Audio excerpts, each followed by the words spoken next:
Welcome back. વાત વરસાદને લઈને કરવી છે તો 10 થી 16 જુલાઈ વિવિધ જગ્યાઓ પર સામાન્ય વરસાદ રહી શકે છે.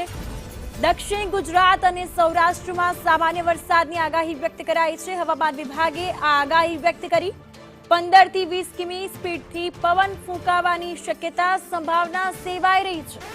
તો ગુજરાત પર હાલ કોઈ સિસ્ટમ સક્રિય નથી. અમદાવાદમાં આજે વાદળછાયું વાતાવરણ છે. સાથે જ જરૂરિયાત કરતા 13% ઓછો વરસાદ વરસ્યો છે.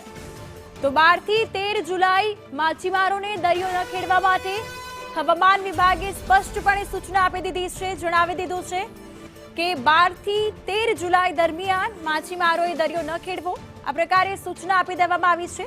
તો 10 થી 16 જુલાઈ સામાન્ય વરસાદ રહેવાની શક્યતા, ખાસ કરીને સૌરાષ્ટ્રમાં અને દક્ષિણ ગુજરાતમાં વરસાદની શક્યતા હવામાન વિભાગે વ્યક્ત કરી છે.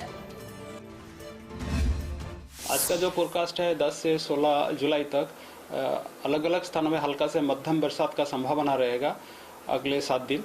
इसमें मेनली आज और कल पूरा गुजरात में संभावना रहेगा. उसके आगे 12 से लेकर 16 तक दक्षिण गुजरात की जो जिला है और सौराष्ट्र की जो दक्षिणी भाग की जो जिला है इसमें अलग अलग स्थानों में हल्का से मध्यम बरसात का संभावना